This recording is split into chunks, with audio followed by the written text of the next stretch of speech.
as introduction, I'm Dee Bennigan, and I, along with Lucy Jenkins, will be hosting today's webinar. We're doing this on behalf of the CIC and the Landscape Institute. And we're really excited to share with you our panelists who are going to share their presentations with you today. Just quickly, the format of the session will be this short introduction by myself and Lucy, and then we'll have our three presentations from our three panelists. They should be about 8 to 10 minutes each. And then at the end, we'll have a question and answer session.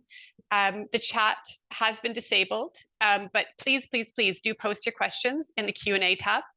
And we'll pick these up at the end of the sessions. And if you do have a specific question for one of the panelists, just tag their name in your question, and then we can direct that question to our panelists. Yes, please do participate with the chat. It'd be great to get your feedback and your questions. So just very briefly to introduce the CIC Climate Change Committee and the context of today's session. So the CIC Climate Change Committee brings together volunteer experts from over 40 UK membership organisations in the built and natural environment sectors. So these have signed up to the Carbon Zero. So you can see on the left hand of the screen, the Carbon Zero Professional Institutions Climate Action Plan. These are all available on the website if you don't have that yet. And then within that, there are 10 work streams, which you can see on the right-hand side of the page. And the context of this webinar is within the work stream 8 on adaptation and resilience. So as a whole, the purpose of the action plan is to help practitioners to address the joint climate and biodiversity emergencies by sharing knowledge, promoting innovation and collaboration across professional boundaries. So we're really pleased that you've joined us, and we've got a really good range of people in the room today, both listening and presenting. We do have some resources which we'll share at the end, but please, if you haven't already, go onto LinkedIn and join the CIC Climate Change Committee Workstream 8, Adaptation and Resilience. And you can see where we share knowledge on that LinkedIn channel. So Workstream 8 is led by the Landscape Institute, and it focuses on adaptation and resilience. Both of these are critical in a changing climate and apply across the natural and built environments.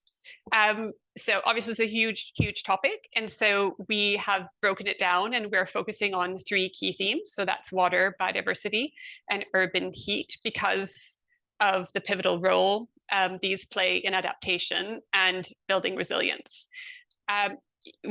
Some of you may have attended our first webinar on water resilience, which we presented in July. If you haven't, you can watch that on catch up.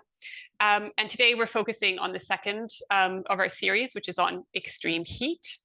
And obviously rising heat levels across all environments is a serious risk, mainly driven by climate change and growing urbanisation, which increases the frequency, intensity, and duration of extreme heat events. So that in turn poses a threat to ecosystems, human lives, settlements, infrastructure, and economies. So this multidisciplinary webinar will explore innovative strategies for navigating this complex challenge. We've got a panel from various fields, and we'll discuss collaboration and how to develop effective and holistic heat mitigation strategies. That includes from nature-based solutions to heat measurements, digital and manual practices, and we'll provide a comprehensive exploration for these strategies. So the objectives of today's session are to encourage dialogue and collaboration across the disciplines, to share knowledge and innovations, and to identify gaps in the knowledge and topics requiring future focus. So please, do help us along by, identifying any gaps, and we can include those in our areas of focus in this work stream. And we look forward to hearing what you have to say. So in terms of extreme heat, to put this into context, extreme heat is a result of climate change in the context of planetary boundaries. So this concept where climate change is one of the three most important factors affecting our future, along with the loss of biodiversity and the spread of novel entities such as chemicals and plastics in the environment. In 2022, the IPCC announced that the planetary boundary for climate change had already been exceeded, and humanity urgently needs to take action to return to safe conditions. So it's important to remember that extreme heat, as part of climate change, is only one of those planetary boundaries, and we can't lose sight that these planetary boundaries are interconnected and need to be looked at through holistic lenses and consider multifunctional solutions. And at the core of the holistic lens is our existence as humans. And very simply, extreme heat is about human health, and by extension, that ecosystem that sustains us. Extreme heat may seem an abstract concept for us today, possibly sitting in the UK as we head towards winter. But we only have to look at the statistics to see that globally, the last 10 years have been the warmest on record, and 2023, the warmest yet. So in the UK, there were just over 2,995 heat-related deaths in 2023. And it's projected that those numbers will triple by 2050 if no action to mitigate this is taken place. Obviously, heat-related deaths are really difficult to quantify, and those figures probably underrepresented. And of course, most of you know all of this. And if you're working in the built environment, you're likely here because you're interested in ways to better design our future. So to assist in opening up this important conversation and raise awareness, we've invited our three speakers, of which I'll now pass over to Lucy to introduce our panelists and get into the presentations. Great, thanks, Liz. So firstly, I'd like to introduce Elizabeth Bajani. She is a landscape architect, trained in Greece and in the UK, University of Edinburgh. She was scientific associate and also edited the Greek Academy book about the National Gardens in Athens. And she's also the author of the Gardens Management Plan. Following that, she worked in the Urban Nature Directorate in the city, where she initiated feasibility studies and landscape projects for public spaces across Athens, and introduced methodologies for new tree avenues, together with things like GIS mapping and also inventories for trees across the city. Her current role, she's now Head of Resilience and Sustainability, and also Chief Heat Officer for the City of Athens. And in that role, she coordinates the Athens Climate Adaptation Working Group and is also a representative of the C40 Cool Cities Network, which many of you may have heard of. Ellie's participation in climate action networks across the EU is also a key part of her public role. And this includes the C40 City Solutions Platform Programme, and also many workshops and initiatives about how to finance greener cities, and other very technical projects on the ground, such as Cool Neighbourhoods. Ellie's also a key team member in delivering the Climate Action Plan and the city contract as part of Athens' participation in the EU's mission for the 100 climate neutral and smart cities. So that's a very quick rundown of the many projects she's worked on, and I have pleasure handing over to Ellie for her presentation. It's such a great pleasure to be with you, and thank you so much for inviting me to be part of this panel, this wonderful panel. I'm really interested to, apart from sharing what we are doing in Athens, learn what everybody else is up to, and I'm very keen to answer any questions that will arise. What I would like to start with is that my interest in heat is not new. I think it's one of the reasons and one of the things that motivated me to become a landscape architect, because I think there's a direct, scientifically now proved role between keeping cool an environment and comfortable and the limits of thermal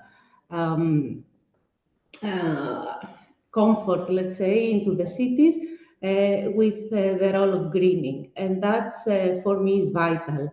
But that's the only infrastructure that it takes a lot of time to establish in cities.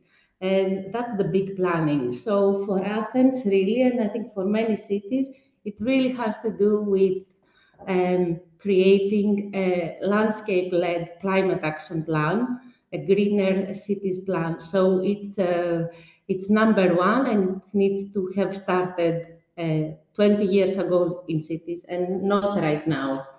I will quickly go to some facts that you probably already know, so we don't have to see too much about that. It's the climate issues on the heat. The more heat waves are coming across European cities more and more. Athens has been, we can go to the next one. Athens, next slide, please. Athens is one of the cities that is hit most in Europe. It has, the European continent is one of the continents that gets heated up much more quickly than other continents. Next slide, please. So there are a few, we did talk about greening infrastructure a little bit at the beginning, but there are issues that the cities kind of need to get around doing to protect their citizens. So we kind of follow a rough guide on our heat resilience strategy. One pillar has to do with awareness, one with preparedness, and the other has to do with redesigning our cities. And all of these need horizontal cooperation between cities, the private sector, NGOs, the citizens, the academia. So it's a product of collaborative work, and in order to make success. For example, in Athens, we've been one of the first European cities that we categorized heat waves. And that's not something that we did it just for fun. Naming the heat wave means how to deal with a heat wave. So the National Observatory of Athens, R-Stroke Resilience Center, along with Athens, they've collected a 20-year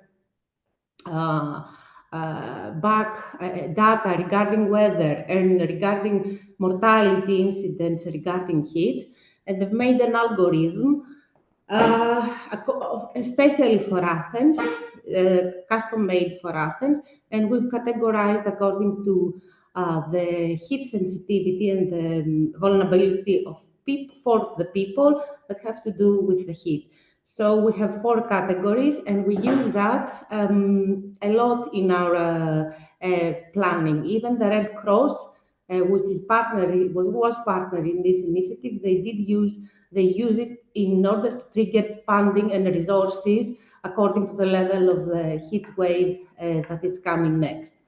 Also, campaigns that we do. We do have a site in the city of Athens that's called Cool Athens, and it has information regarding how to survive an Athenian heat wave. Even a glass of water can be life-saving in some circumstances. How to protect from the heat, what measures people can take personally in order to get protected, and what does the city of Athens offer for all the people and vulnerable populations. In the second pillar, you see the preparedness thing. It's some things about from our website, our fund. That also has some guidelines on heat waves. And the next pillar has to do with redesigning the city. We did talk a lot about landscape-led master plans for the cities and collaborative ones. So next slide, please. So here is an app that we use in Athens to go from A to B through a cooler route. Some other cities also use it, like Milan, and it can take you through a cooler or a shorter route through the city. It can navigate you. We've added our 3 avenues in this app, with that at our cool centers. We use municipal buildings as cool centers that work all day long to protect vulnerable populations. We have a hotline that protects, that gives guidance to vulnerable populations. We have social and health services really upfront for when heat waves come. I will not get into much more detail. You can have a look at our website for more information about that. Can we go to the next slide, please? And next slide, please. Athens has been dealing with climate issues since 2017, when we've done the Athens Resilience Strategy and the Climate Action Plan, our first Climate Action Plan. And one of the big focus was on adaptation, and big part of our the adaptation had to do with our climate, with making the greener city. We did an update, next slide please, in 2022, where the climate was compatible to Paris Agreement goals, with a goal of reducing by 61% the greenhouse emissions by 2030, climate neutrality for 100%. What I would like to say about this plan is that apart from emissions, which are critical for reducing the rate that the temperature rises in the cities, is two basic climate adaptation goals: to increase the accessibility and connectivity in the city to green spaces. We had a goal of 70% of the population to have access within 15 minutes to green spaces with ecosystemic values, and increase up to 30% the green spaces and permeable surfaces of the city. I'm briefly showing you the axes that this climate action plan followed, and a lot of this has to do with increase of green spaces and maintenance of them. Next slide, please. In this slide, we notice a pattern that we don't only notice in Athens. What we do see is that there's a very strong relationship between green spaces, temperature, and vulnerable populations. In areas that are more heat vulnerable, these are the areas that have the less green spaces, and they are the places that they have the most vulnerable populations. On the map underneath, you can see that on the west side of the city, we have the most hot, the hot trap, the hot spot of the city, and it's now where we do a big investment for big green park in the area of Ancient Olive Grove. We will have a huge park with water elements and a lot of vegetation next to a stadium that will be created for the city. And if you see, I'm not sure if you can see, there are the blue spots that are mostly the green spaces. The blue space in the middle, it's the National Garden. It's where I used to work, and it's the coolest place in the city, where a lot of biodiversity exists. A lot of water exists. It's irrigated through the ancient aqueduct of Pisistratos, 500 BC. And there is a lot of dense vegetation. If you look on the other side, you will see how much the impact of tree avenues have in the city. Until some years ago, they were not registered as green spaces for the city of Athens. Now they are, and they are one of the things that we do try to keep them alive and in good maintenance, despite diseases and problems that we do get from climate change issues as well. Next slide, please. One of the issues that we deal with is creating green corridors. We have in our climate action plan is to create green corridors in order to make to cooler spaces, then connect one green space to another. A program that had to do with the European Investment Bank, and we were involving this quite a lot, had to do with 3 neighborhoods in Athens, creating green corridors, and also the Lycabettus Hill, connecting them making them with nature-based solutions and creating more ecosystemic services for the hill, for lowering temperature and dealing with climate change issues such as flooding. Next slide, please. Here you can see how one typical street, that's Exarchia, is and how it is designed or it's thought by the city. These are places that are led for the people, not for the cars. It's a huge struggle to get on board residents to abandon their cars and say, I want to have my car underneath my house. It's something that all European and universal cities face when they do create this project, but also it has been very apparent for us that we, especially in cities like Athens, which is densely populated and densely built, that mobility goes along with green spaces. We have to think them as two things that go together. And that has been a tremendous experience for our city for all various reasons, for working collaboratively with all departments, stakeholder engagement techniques, and how we actually go about doing things. And we're now very pleased to going on tender at least in a couple of those, and then more will come in the next months. Next slide, please. This also, we also deal with buildings about, how we deal with heat. I will not go into many more details. We have schools and public municipal buildings, and we monitor and measure what the impacts of our interventions could be in this report that I'm just showing you here. We can share this presentation and you can read thoroughly, since I don't think I have a lot of time now. Let's go next slide, please. We are also part of the EU missions Climate and Neutral and Smart Cities. Recently, 15 days ago, we submitted our Climate City contract to the EU, and we're waiting for the award of the label, of the emission label.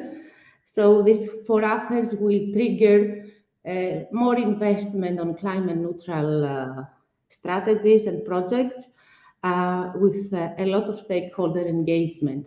Couple of weeks, we all gathered stakeholders, academia, private sector, everybody who was which was a huge teamwork, and they all signed for this way forward for the city of Athens. And I do say that because emissions is very linked to the heat, because the higher the emissions are, the worst case heat levels we will have in the city. So we don't need to forget about that. Next slide, please.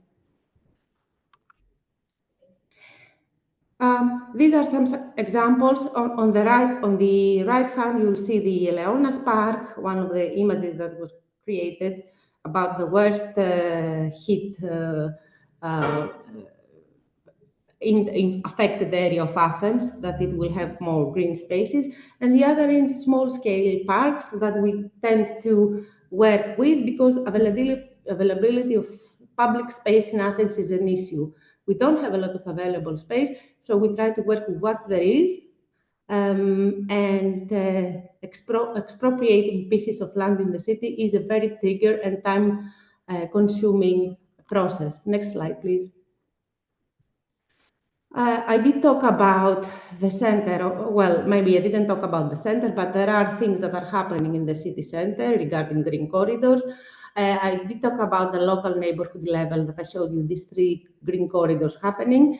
But also in the metropolitan level, there is a very interesting project that I would like to quickly refer to, that it could lower the temperatures of the city. And that's the main goal. Next slide, please.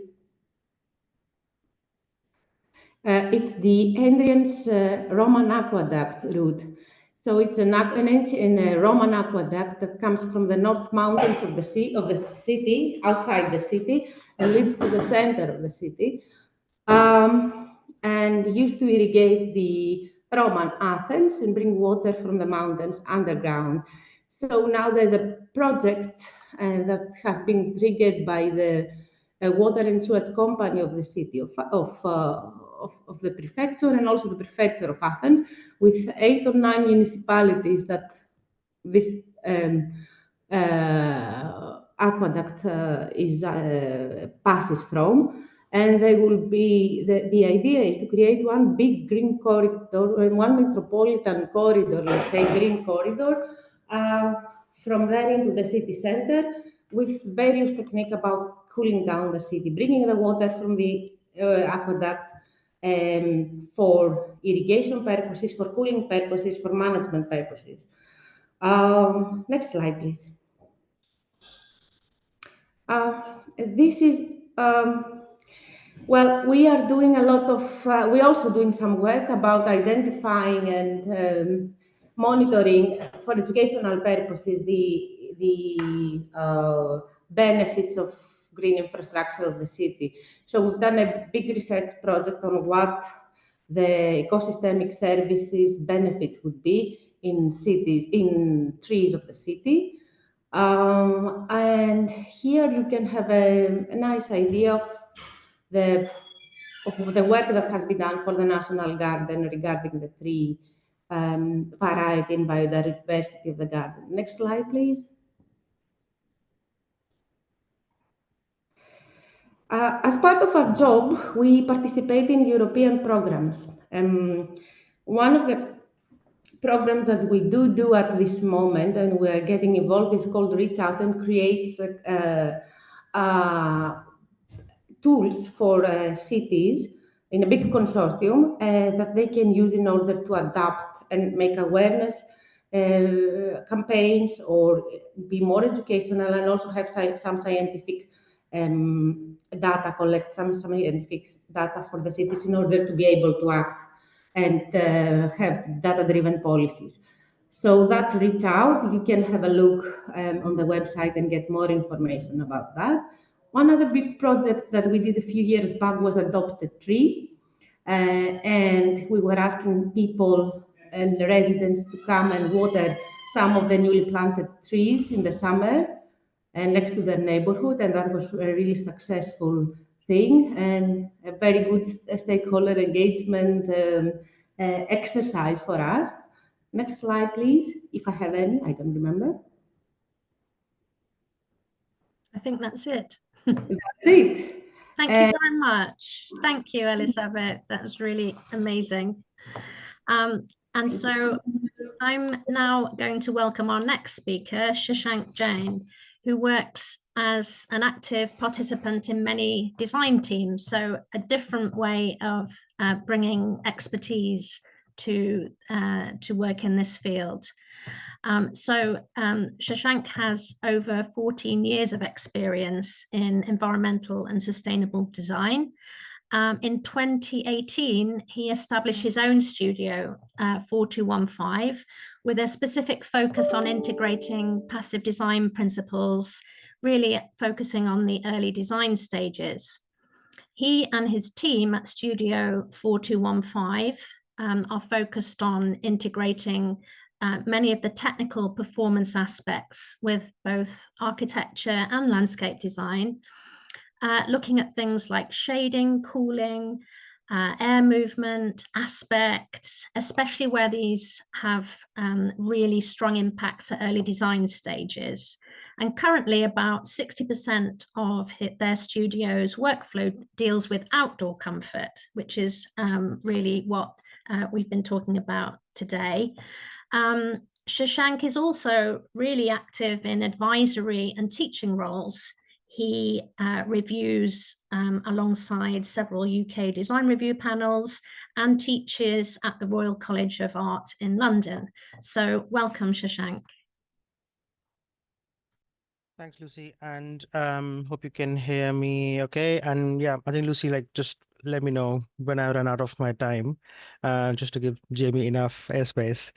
Hi, Hi, everybody. So yeah, I think as Lucy sort of described, so we are architects and we sort of specialize in environmental design. So we work as consultants to architects now. Next slide. Um, so just like covering some of the basics, which is like about how do you quantify outdoor comfort, a myth that like, air temperature actually represents how we feel. This slide, what it shows is that outdoor comfort is a combination of various factors. So air temperature, humidity, radiation, like solar radiation and wind speeds. Now, in the highlighted yellow, what you see is UTCI, which is like a Universal Thermal Climate Index, which is a very common way of representing what a person might feel.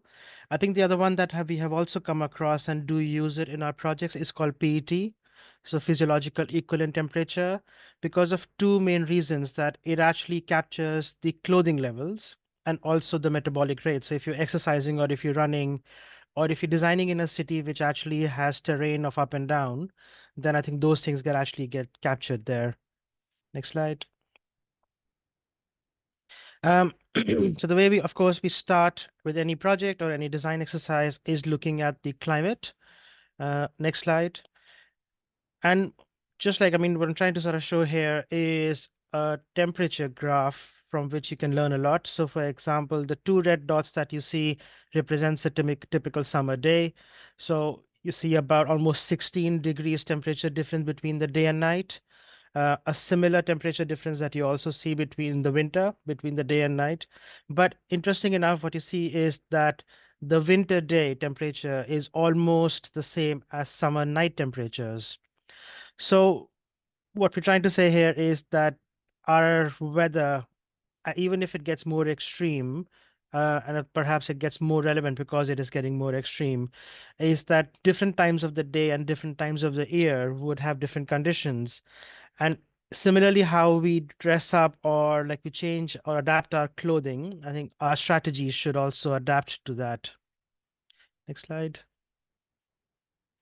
So what I wanted to focus on was why is it so important to introduce variations? And from now on, this is like more the project competitions and research work that we have been doing at the studio.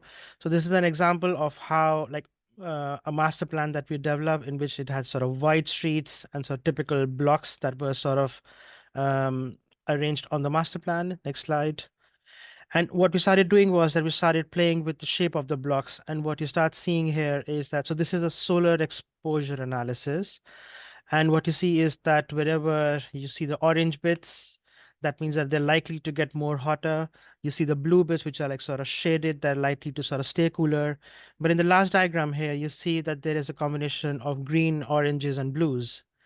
And on the next slide, this is a snapshot from the master plan itself. And what it actually shows you is that you have spaces of different character and different environmental performance across the master plan.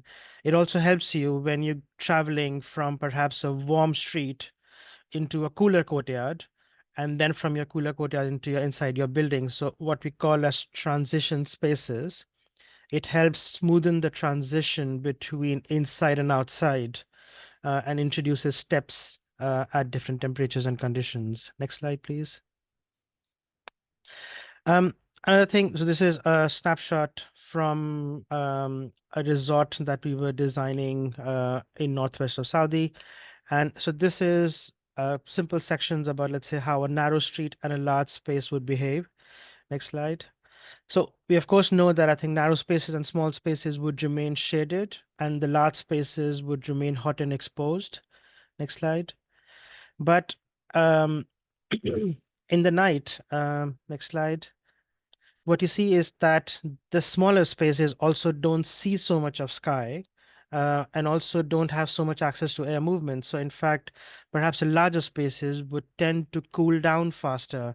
So it could also be said that, oh, in the daytime, you may circulate more in the small and narrow spaces to get self-shading, while in the night, you may actually want to spill out in the larger spaces because it has better access to sea breeze in this case, or even like better chances of heat losses.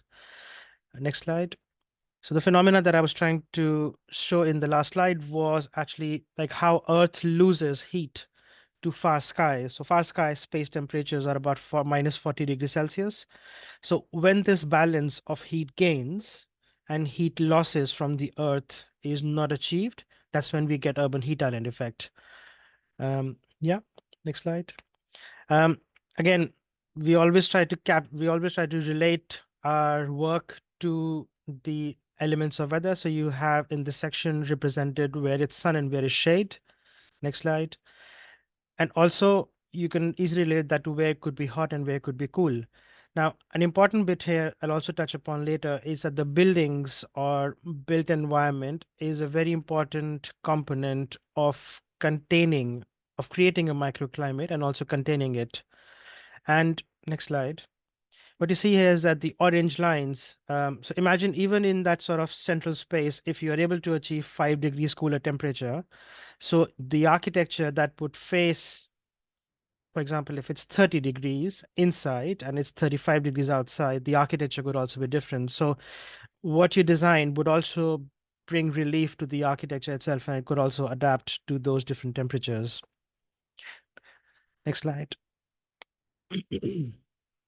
A research paper that we wrote in 2000, yeah, it was almost like sort of 3 years ago now, 2 years ago. So it was based on quantifying the performance of spaces, identifying trends on the scale of space that we have. Next slide. And what we found was that smaller spaces and larger spaces, they were less affected by the orientation of the space, because either they were like very well self-shaded or they were too exposed, and the medium scale spaces were actually the ones with the performance would vary depending on which way the streets were oriented. Next slide. And these are some of the extracts in terms of summer and winter UTCI temperatures, from like using the same design philosophy.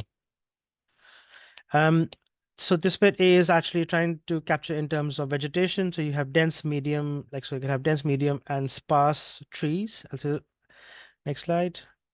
And I was talking about the built environment being important for creating the microclimate. So in this master plan, I mean, the left sketch actually represents that. So one side of the master plan was more closely packed urban forms, which almost behave like a city.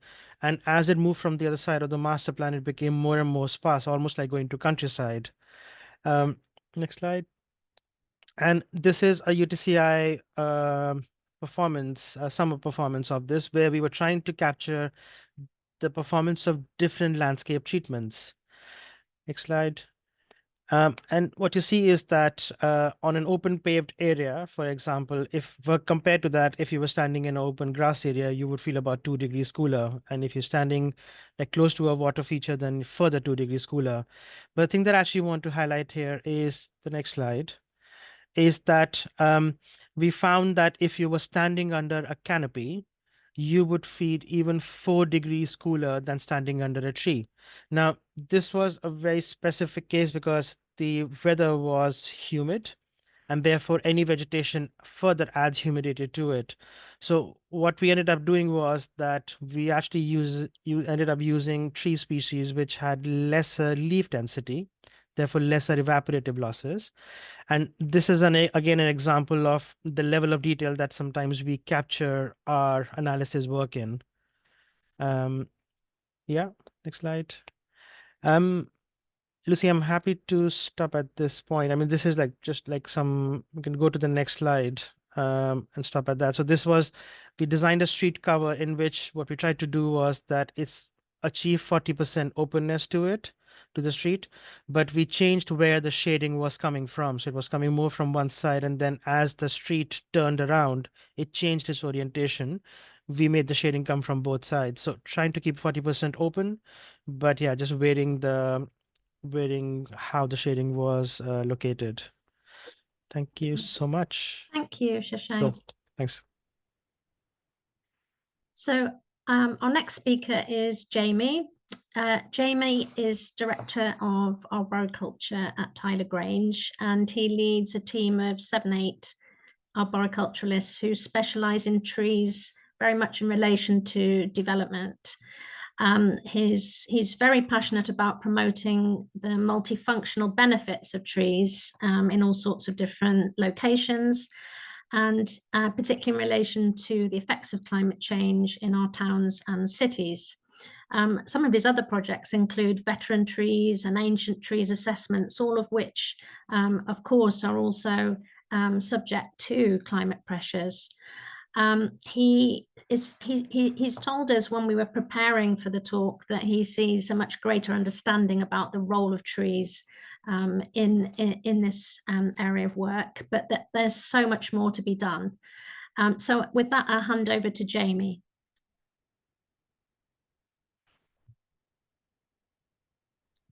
Thanks, Lucy. And thanks the CIC as well and the Landscape Institute for having me along today.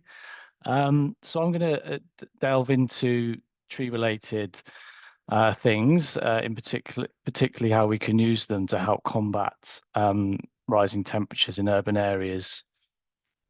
Next slide, thank you. So I think it's well understood that trees do assist with cooling. They do have a cooling effect, and this is largely under two functions. One is transpiration of the leaves. So this is water being released from the leaves of the tree, which have a cooling effect, and also how their shading effect as well on our surfaces and our buildings. The shading effects is something that we can kind of experience locally, whereas the kind of transpiration role that they play is looked at more regionally in terms of reducing the urban heat island effect. So there's sort of two functions there of those trees have two different sort of cooling roles. Next slide, please. So if we look at what I think we're potentially not doing too much at the moment in our schemes is how we design for cooling. There's a lot of other criteria that we're seeking to meet, and there's a lot of constraints on a site. But what could we do in terms of picking the right species, et cetera, to really maximize the benefits of trees on our projects? So I'm going to run through a few slides now just to hopefully provoke some ideas and some thought on that. Firstly, it's important, I think, to look at this at a strategic level. So I know that Ellie's talked about that earlier on, which is really, really useful about what they're doing in Athens. And it is really important that we do look at this as a bigger picture. Trees will only be beneficial if they are healthy. If the tree population is unhealthy and it's not resilient, we are not going to see the benefits that they offer. So it's important that we adopt sustainable urban forestry and stick to those plans and objectives in order to have healthy trees in our urban spaces. Important things there is resilience. So that's a population of trees that's resilient to climate changes and is resilient to tree pests and diseases. We need diversity within the population. So that's tree species diversity, diversity of age, and the composition. So that might be the sizes of trees as well. We want to meet canopy cover objectives as well. So we have enough information out there to understand where we've got limited canopy cover in certain places and where we've got more, and we need to prioritize that and get the balance right. We can use things like iTree and other inventories of tree populations.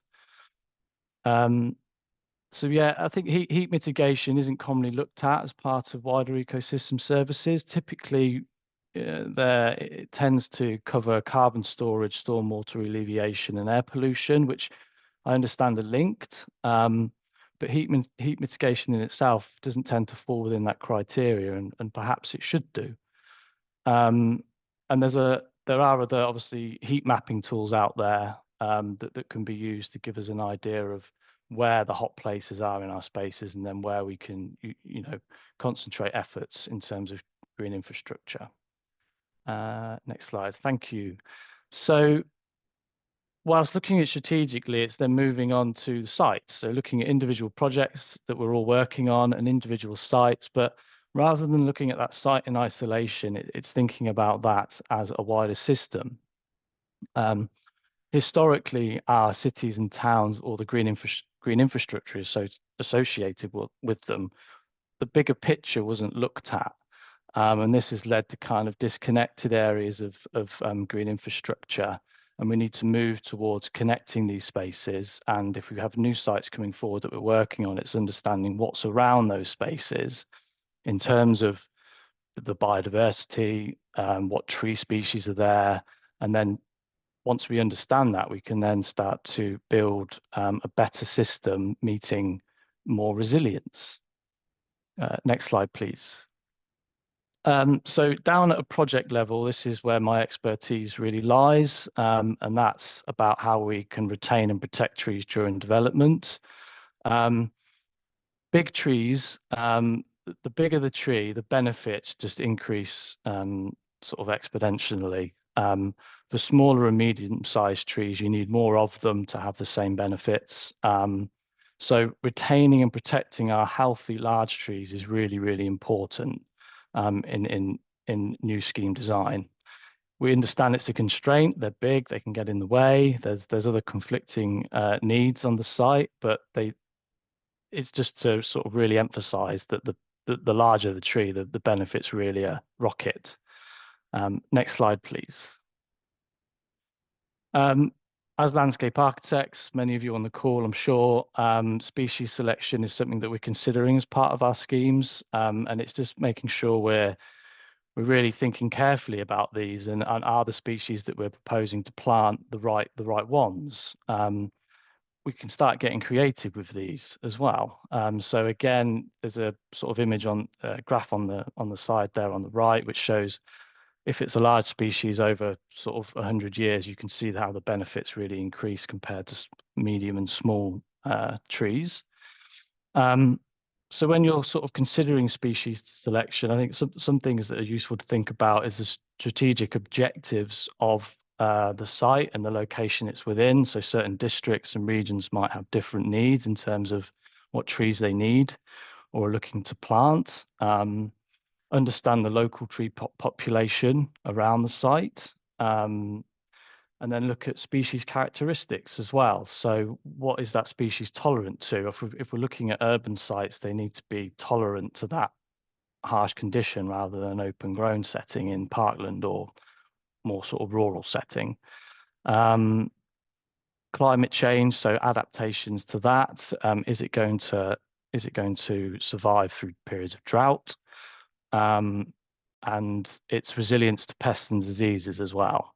If we plant all the same species and then a new pest and disease comes into that country or region that wasn't there before, and then if we have this sort of monoculture, then we're going to lose a lot of trees. In our towns and cities in the UK, diversity is the biggest issue at the moment and the one that really needs to be improved. And we have the ability to do that through our sites. Support that. Yeah, I'll move on.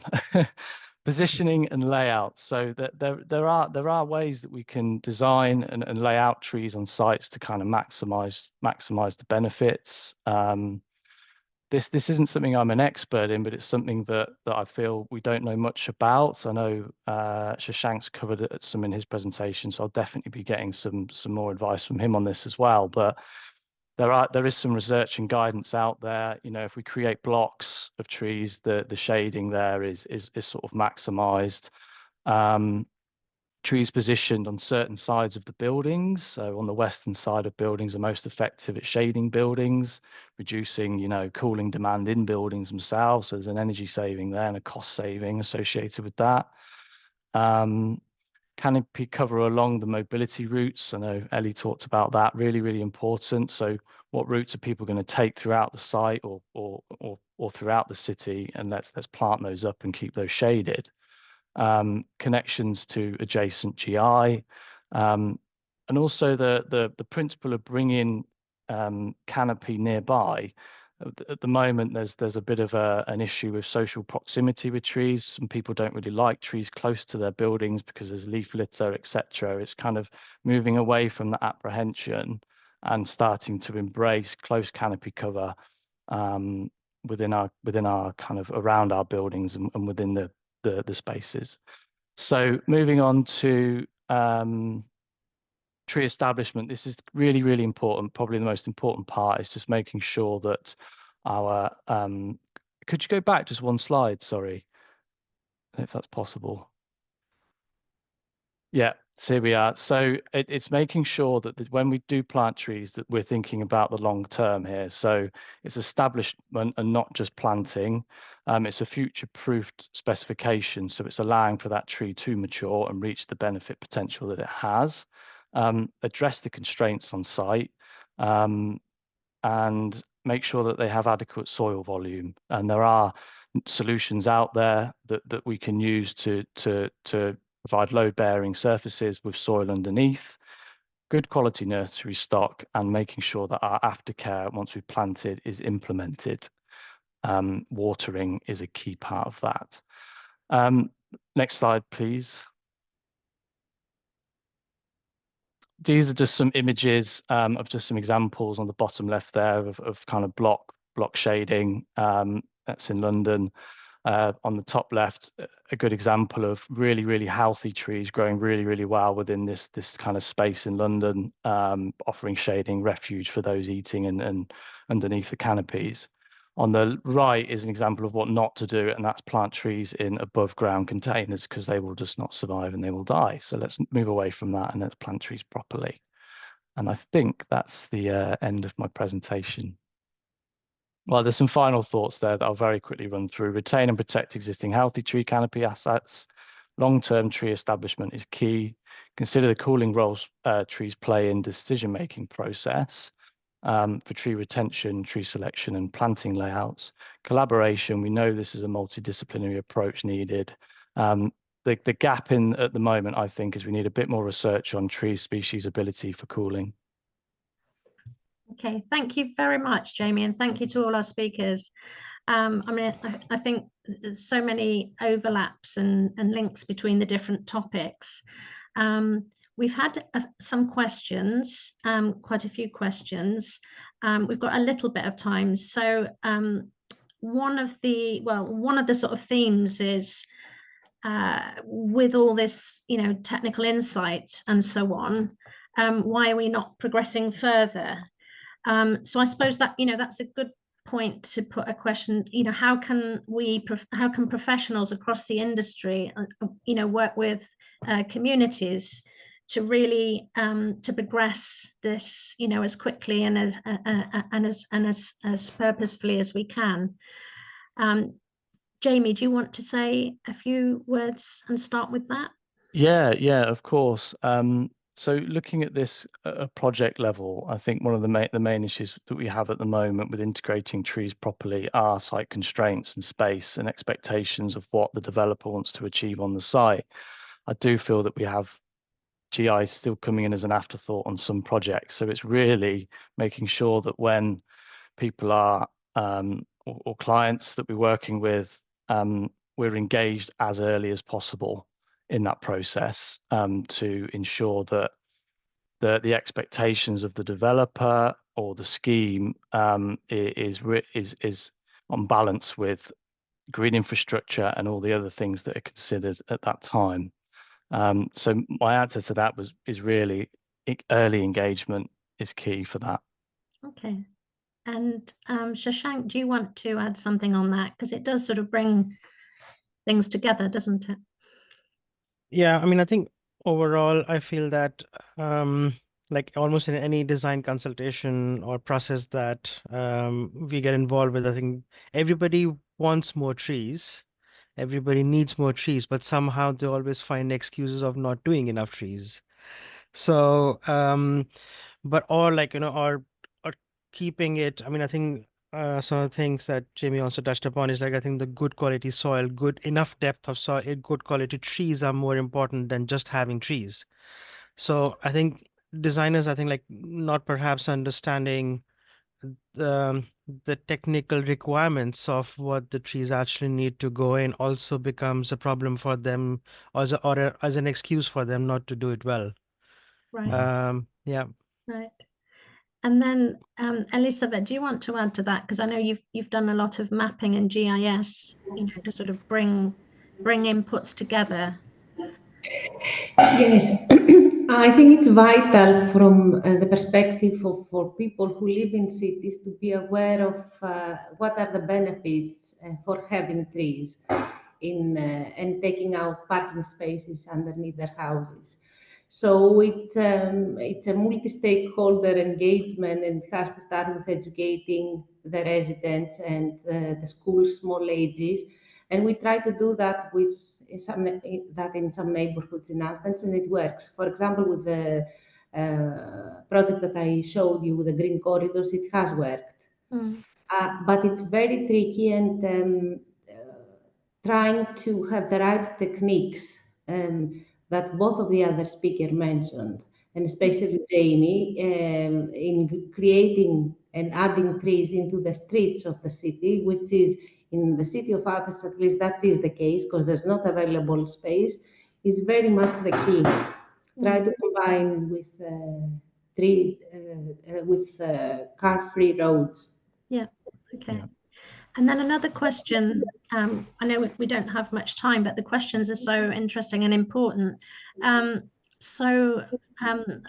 What a question about, you know, what changes, or perhaps we need more changes in the planning process and policies, you know, and is that goes alongside our interdisciplinary work to really push for change. Yeah, I would really agree with that. We have seen some steps in the right direction with the national planning policy in England, which is the kind of framework that myself as a consultant works beneath. That more recently in 2019 included for the tree-lined streets, which wasn't in there before, which is a good step forward. I think we can go further than that. In ensuring that we have proper tree establishment on each site, and it's also down to the local planning districts as well, making sure that their advice and their policy is consistent, because it's pretty inconsistent across LPAs in England about what they expect to see. And what they're going to, you know, Yeah. how they're going to, I suppose, not enforce, you know, I don't mean enforcing that, but how they're going to make sure it happens, let's say. Yeah.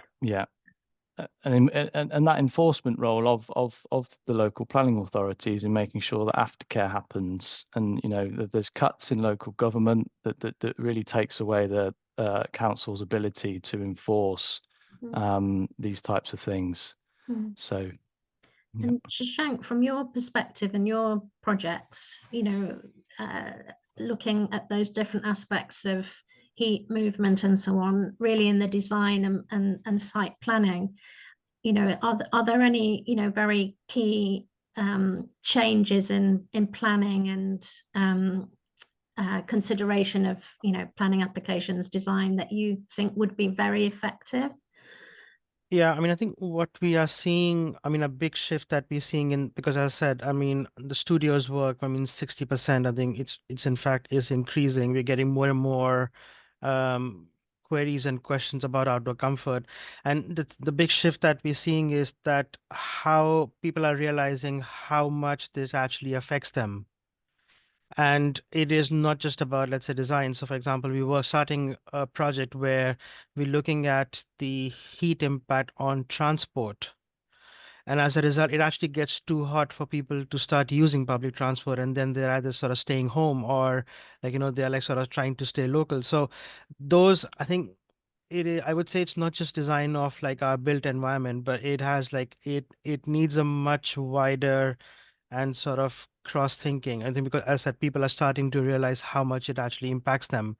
I mean, also know like originally I could come from Delhi, and they have started closing down the schools earlier in their summer break because it just gets too hot for kids to go to school. So yeah, I mean it's less in terms of planning that we're seeing some of those reflected, but I think yeah, I mean it's other sectors also coming forward.